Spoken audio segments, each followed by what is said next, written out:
Un hombre estaba muy cerca de su jubilación. Tenía varios asuntos sin resolver con la compañía y con su dueño. Su jefe le pidió un último proyecto antes de su retiro. Le pidió que construyera su última casa. Le proveyó todos los materiales y el terreno para la construcción. El hombre, con desánimo y muy poco entusiasmo, construyó la casa. Trabajó con disgusto, con coraje y con poco sentido de responsabilidad y compromiso. Hizo el peor trabajo de toda su carrera. La casa había quedado muy mal compuesta, con defectos en sus paredes, en sus pisos y con múltiples descuadres en las ventanas y en las puertas. Llegó el día de su jubilación y el jefe le pidió que lo acompañara para él mostrarle algo. Llegaron hasta el terreno y la casa, descuadrada, fea y mal hecha, producto del trabajo del hombre, estaba allí frente a ellos. El jefe le entregó unas llaves y le dijo: por tus años de servicio en nuestra compañía, este es tu regalo de jubilación. Disfruta tu nueva casa. Vivimos en tiempos en que los asuntos personales y privados acaparan grandes partes del uso de nuestro tiempo, de nuestros recursos y de nuestras capacidades. Cada cual vela por lo suyo y cada vez más se nos olvida que más abajo también vive gente. Las agendas personalistas en el quehacer cotidiano de nuestra sociedad están presentes en todas las esferas, desde las más altas esferas del poder hasta los espacios comunitarios y más comunes de lo diario, de la familia. Muchos velan por lo suyo y se distancia de lo que tiene que ver con los demás. La consigna parece ser: lo que hago, lo hago por mí y lo hago para mí. La fe religiosa también se ha vuelto personalista y privada. La lectura del texto sagrado, la oración, la meditación se practica muchas veces en lo privado, y que cada persona tiene derecho a hacerlo como entienda que lo debe hacer, y tiene derecho a hacerlo en los momentos y cómo lo desea hacer. Pero a veces parece ser que la gente puede vivir mejor su fe cristiana si lo hace solo y apartado y alejado, si puede tener sus propios entendimientos de lo sagrado y de lo que es Dios, como si esos espacios privados se convirtieran en unos pequeños oasis de refrigerio espiritual, alejados y distanciados de los demás. Y eso no es ningún problema, porque la gente tiene derecho a eso. Lo que se convierte en un problema es cuando esos oasis nos alejan de los desiertos y nos alejan de las sequedades que otros experimentan. Cuando esos oasis nos alejan de la vida en comunidad y de las posibilidades de poder crecer en la vida en comunidad. Con mucha razón afirma la carta a los hebreos que la fe cristiana debe de vivirse y experimentarse en comunidad.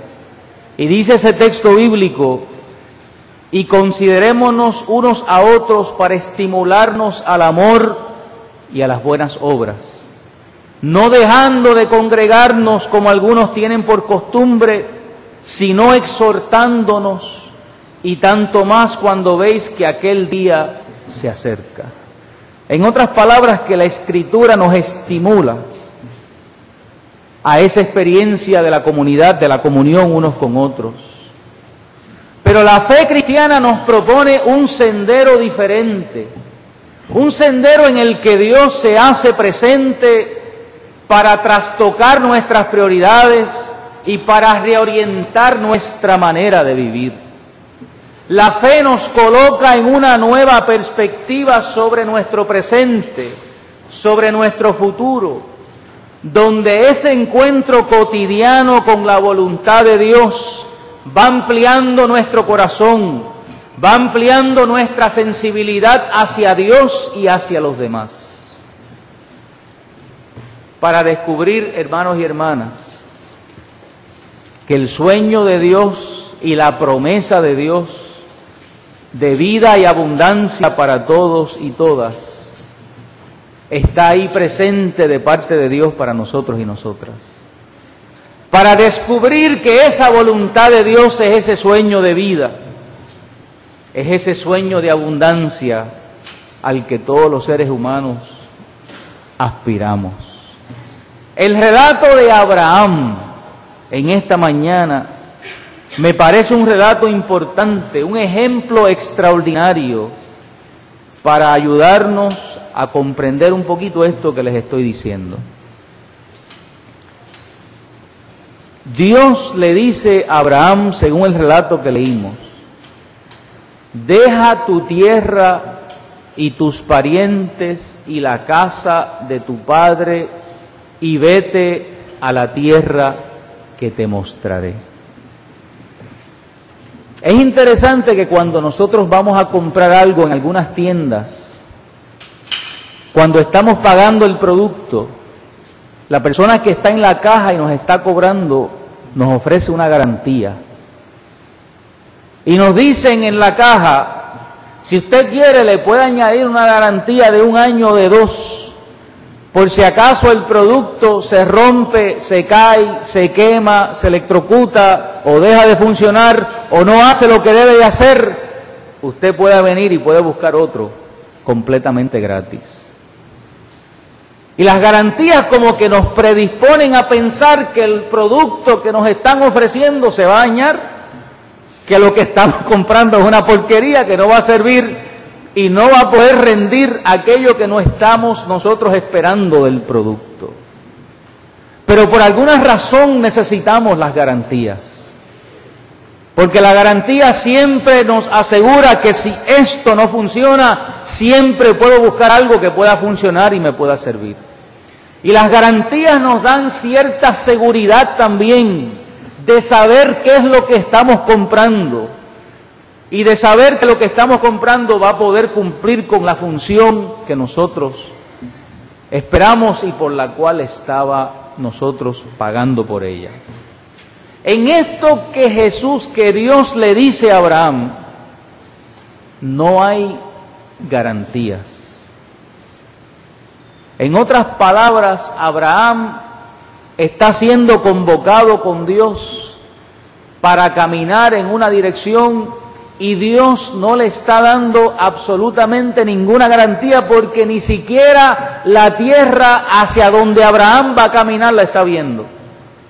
Y le dice Dios, una tierra que yo te voy a mostrar más adelante en el camino.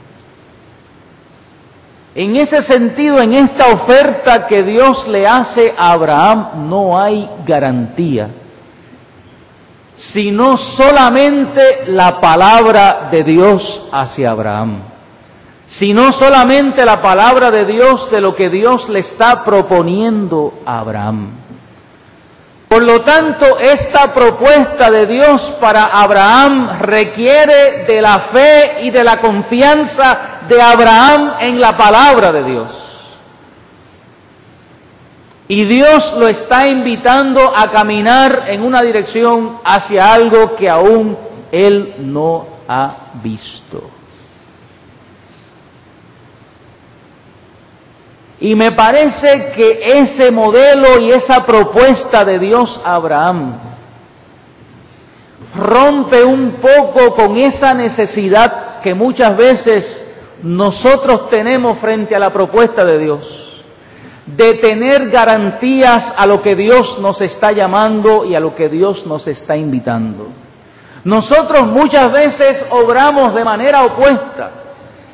Esperamos poder evaluar y ver las garantías. Y luego de evaluarlas y verlas es que nos disponemos a caminar en la dirección de aquello que se nos pide. Muchas veces exigimos ver primero las evidencias de lo que se nos está planteando para luego poder responder a eso que ya estamos viendo. En otras palabras, que necesitamos elementos concretos y palpables sobre los cuales nosotros poder tomar decisiones y sobre los cuales nosotros podemos activar nuestra voluntad y caminar. Pero hay muchas cosas en la experiencia de la vida cristiana y de fe que no obran de esa manera.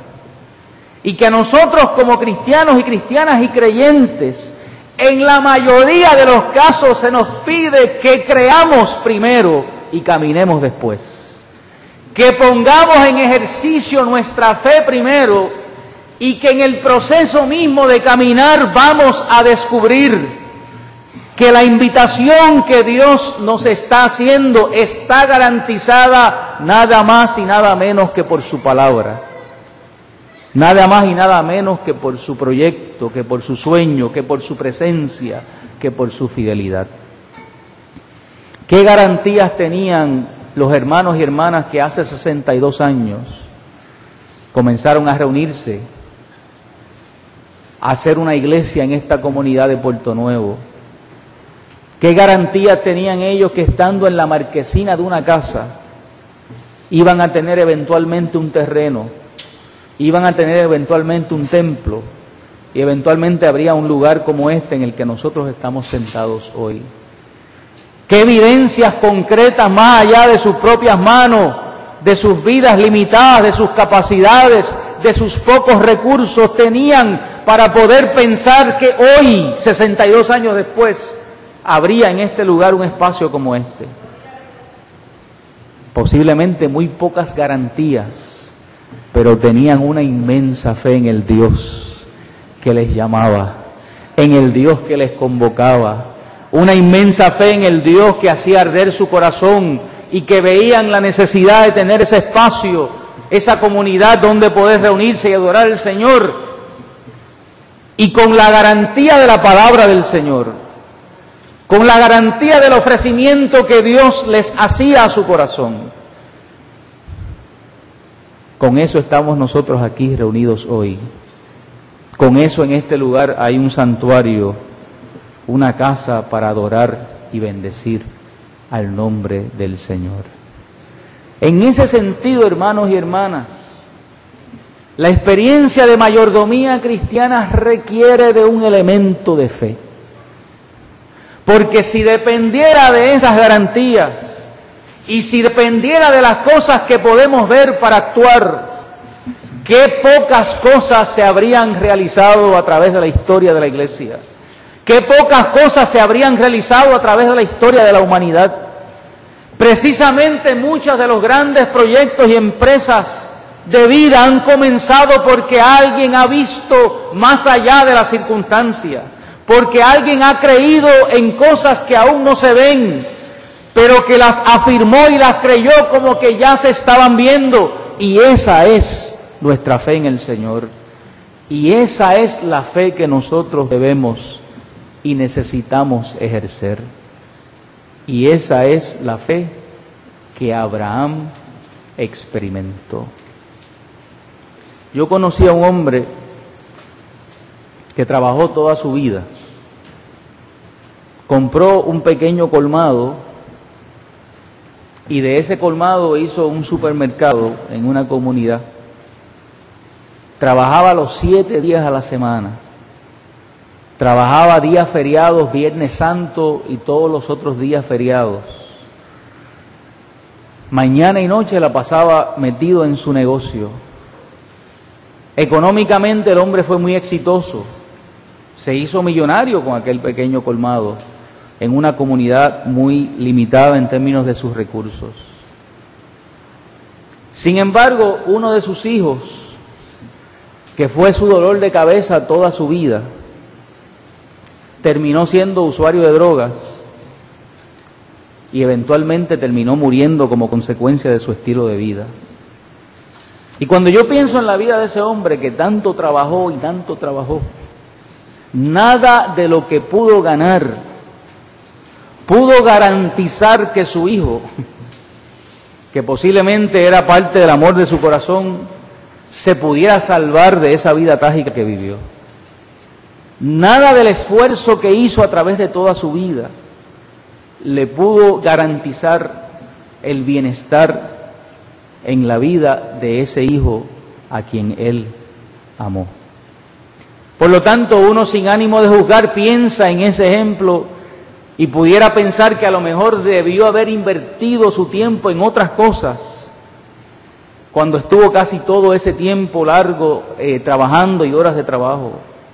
Y es que la realidad, hermanos y hermanas, es que no tenemos garantías en la vida, ni con nuestros hijos, porque a veces los educamos de una manera y resultan ser de otra forma, ni con muchas cosas que planificamos, que pensamos que van a ser de una y resulta ser de otra, que mucha gente invierte tiempo planificando su retiro para hacer unas cosas y resulta que tienen que terminar haciendo otras que no habían planificado hacer. En otras palabras, que en la vida muchas veces no hay garantías en términos de los resultados que vamos a obtener. Sin embargo, aún en medio de todo eso, nosotros como creyentes siempre tenemos la garantía de la fidelidad de la palabra de Dios sobre nosotros. Y aunque vivamos todas esas diversidad de experiencias en las que sentimos que no hay garantías, podemos afirmar como el apóstol Pablo que en todas estas cosas somos más que vencedores por medio de aquel que nos amó. Y aun cuando no hay garantías como no las hubo para María y para Marta porque su hermano Lázaro se murió, estando ellas cerca del Maestro y pensando posiblemente que ninguna cosa así de difícil les tocaría vivir, Jesús le dice a ellas frente a la tumba de su hermano: les he dicho que si creyeran, no les he dicho que si creyeran verán la gloria de Dios. Por lo tanto, hermanos y hermanas, hay garantía en esa palabra de Dios, en esa invitación de Dios y en ese llamado de Dios. En segundo lugar, Abraham fue invitado por Dios a caminar en la dirección en la que Dios le llamaba, a algo que no había visto. Y me gusta la parte del pasaje bíblico donde dice que Abraham recogió todo lo que tenía, sus bienes y la gente que se le había sumado, y con todo lo que tenía, sus ganados y todo lo que le pertenecía, comenzó camino hacia esa dirección en la que Dios le estaba llamando. Y eso, desde el punto de vista puramente lógico, parece una locura. Porque ¿cómo es que uno va a poner en sacrificio todo lo que uno ha estado toda la vida trabajando y levantando? Abraham había construido toda esa experiencia de bienes en su vida, había construido todo ese proyecto personal y familiar precisamente junto a la casa de su padre y había levantado todo ese edificio, esa estructura de vida. Y de buenas a primeras, Abraham está poniendo todo lo que él había construido en las manos de un Dios que le estaba hablando de construir un proyecto aún mucho más grande que el que él tenía. Eso requiere un ejercicio de fe tan extraordinario, que Abraham le haya creído a Dios de esa manera, para creer que lo que Dios quería construir con él y a partir de él era aún mucho más grande y significativo que lo que él había invertido toda su vida y sacrificado su tiempo en construir. Abraham puso todos sus recursos, toda su vida, todos sus bienes en las manos de Dios.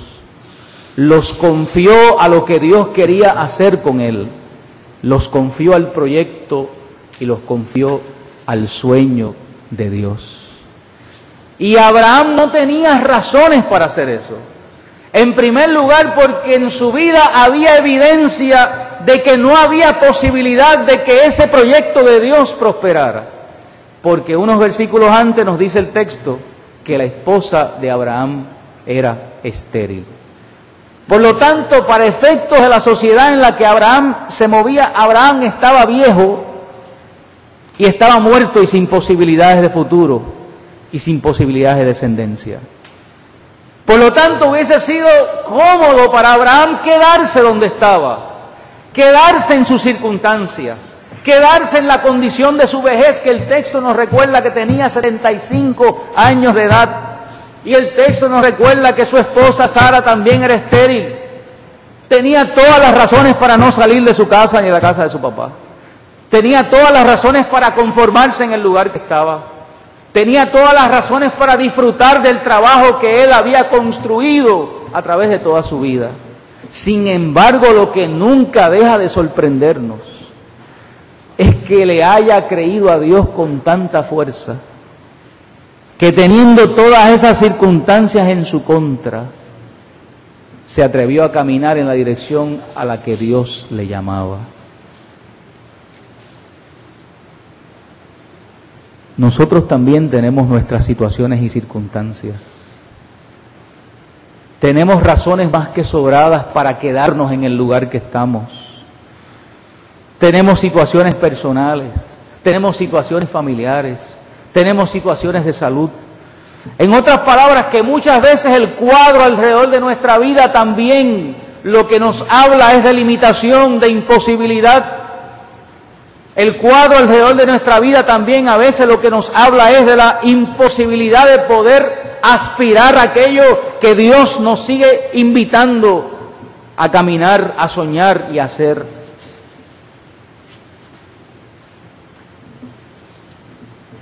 Sin embargo, Dios en Abraham no estaba buscando una persona en condiciones perfectas, ni de juventud, ni de salud. Dios estaba buscando una persona que tuviera la disposición de creer. Y con esa disposición de creer, Dios se encargaría de poder cumplir con el resto que era necesario.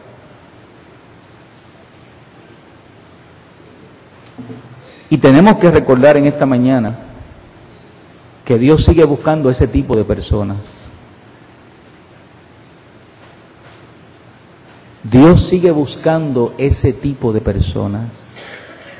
Y cuanto más difíciles y adversas sean nuestras circunstancias, como que en esos momentos Dios insiste más. En cuanto más imposibles nos hace ver desde nuestras realidades, más insistente es Dios en nosotros, en que abramos nuestros ojos y veamos y descubramos las posibilidades que tenemos en Él. Y por cuanto más estériles sean los terrenos de nuestra vida y los escenarios que nos rodean, Dios insiste en convertirnos en bendición para otras personas. Bendito el nombre del Señor. En ese llamado de Dios, Dios le habla a Abraham de una descendencia. Y Dios le habla a Abraham de convertirse en bendición para muchas naciones. Por lo tanto, esta invitación que Dios le hace a Abraham es una invitación de fe para poner su vida en disposición de un proyecto que Dios tiene, en disposición de un sueño que Dios tiene, en disposición de algo que Dios quiere crear y utilizar la vida de él y de su familia para crearlo. Y requiere un gran ejercicio de fe y de confianza en Dios, de parte de Abraham, responder a esa invitación de Dios. Por lo tanto, Dios está sacando a Abraham de ese espacio para colocarlo en un espacio más amplio. Dios está sacando a Abraham de lo pequeño y de lo limitado para colocarlo en un escenario más universal y grande. Dios está sacando a Abraham de ese espacio para convertirlo en bendición para muchas personas y generaciones más adelante que él. Con la fe de Abraham, Dios está en proceso de construir un pueblo, de construir una experiencia de salvación y de luz para el resto de las naciones. En otras palabras, que en ese espacio oscuro, frágil, débil, limitado, Dios ha puesto sus ojos para que desde allí pueda nacer todo un nuevo proyecto de vida y de esperanza para la humanidad. Y eso requirió de Abraham esa disposición y voluntad de ponerse en las manos de Dios, aun cuando no veía hacia dónde iba caminando. La experiencia también de nuestra fe, lo que Dios también quiere hacer a través de nuestra vida es precisamente eso. Dios quiere utilizar nuestra vida, Dios quiere utilizar nuestras capacidades, Dios quiere utilizar nuestros recursos, Dios quiere utilizar nuestro tiempo, Dios quiere utilizar todo lo que somos para ponerlo al servicio de su proyecto y de su promesa. Dios quiere poner todas nuestras capacidades y que las pongamos al servicio de lo que Él nos llama a hacer. Dios también a través de nuestra vida cristiana nos quiere sacar de los espacios más pequeños y colocarnos en ese escenario más amplio de su voluntad y de su propósito.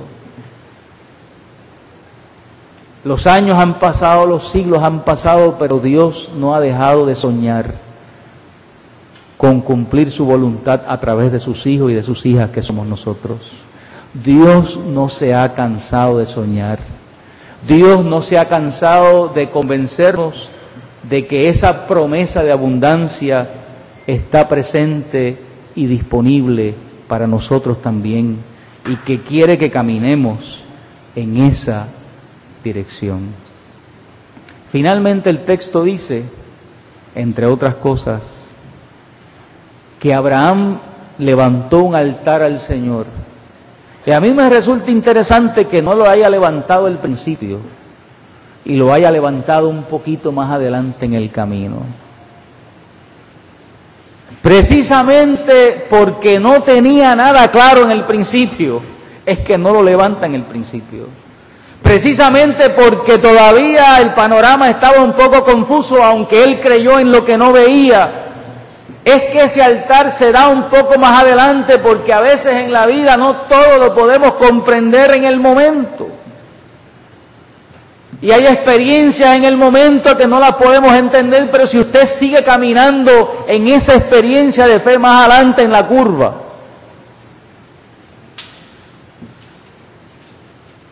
esa revelación de Dios se va a hacer más clara para la vida.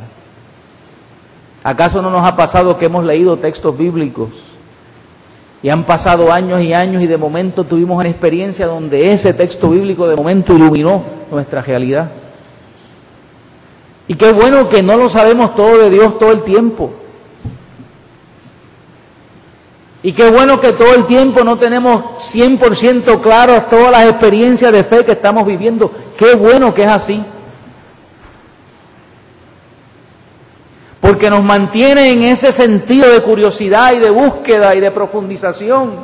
Y además nos mantiene caminando, porque sabemos que si seguimos caminando, más adelante en el camino, encontraremos espacio y lugar para reconocer la presencia de Dios, para reconocer la compañía de Dios y para levantar un altar al Señor, que no es otra cosa que en un lugar donde Abraham reconoce que Dios ha estado con él,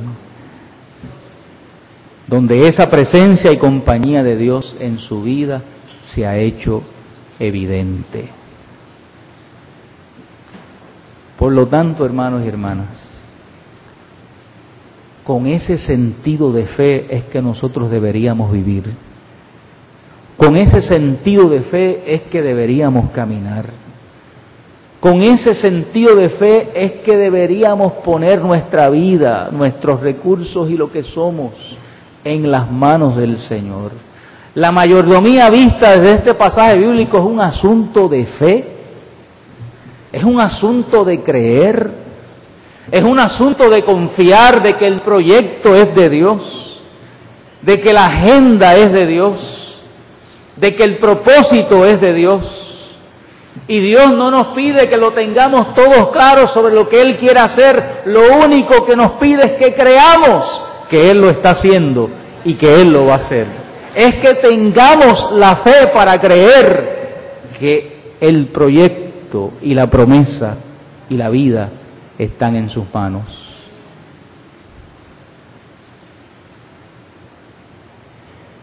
Y cada vez que nosotros depositamos nuestras ofrendas y nuestros diezmos,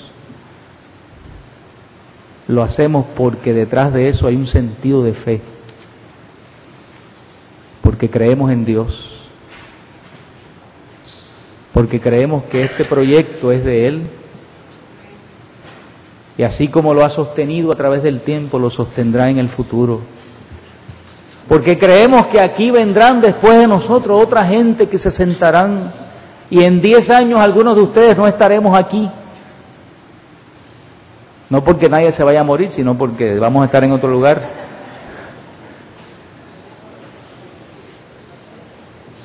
Pero pasamos por este lugar, creímos en este lugar y pusimos aquí nuestra vida, nuestro tiempo, nuestro empeño, para que otros, aunque no estemos nosotros, también puedan estar aquí. Eso rompe totalmente con el pensamiento predominante de este tiempo. Eso un poco se parece a aquello que el libro de los Hebreos dice acerca de cuál debe ser nuestra actitud ante la vida y ante lo que hacemos. Y todo lo que hagáis, mire, todo lo que hagáis, hacedlo de corazón, como para el Señor y no para los hombres, sabiendo que del Señor recibiréis recompensa de la herencia, porque a Cristo el Señor servís. Todo lo que hagáis, hacedlo para el Señor. ¿Ah? Todo. Y eso es un sentido de mayordomía completa, que toda nuestra vida esté orientada en esa dirección. Termino preguntándole lo siguiente. A veces nos pasa como el hombre del cuento al principio. Hay gente que vive como si tuviera coraje con Dios. Hay gente que vive como si tuviera problemas con el jefe. Porque su vida refleja en asuntos del reino poco entusiasmo, poco compromiso. Perdónenme la palabra, a veces chapucería y un sentido de mediocridad, como si Dios nos hubiese hecho algo malo. Pero lo que a veces no sabemos es que en esa experiencia de desánimo, que por alguna razón alguna gente vive en ella,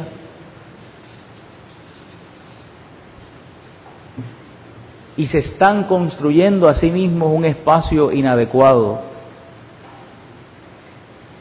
pensando que lo que hacen lo hacen para otro, lo hacen de mala gana, sin darse cuenta que eventualmente todo lo que hacemos, todo lo que sembramos, todo lo que obramos, finalmente nos tocará también a nosotros. Como aquel hombre que desconocía que el lugar que había hecho de tan mala gana resultó ser su casa al final. Por eso es mejor hacerlo todo como para el Señor. Por eso es mejor actuar siempre con sentido de responsabilidad cristiana y de compromiso. Porque no solamente te estás beneficiando tú, sino que estás siendo tú una bendición también para otros. Permite el Señor que así sea como vivamos nuestra vida cristiana. Cierre sus ojos para orar.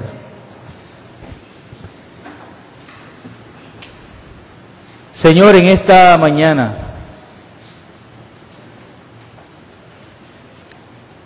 frente a tu palabra,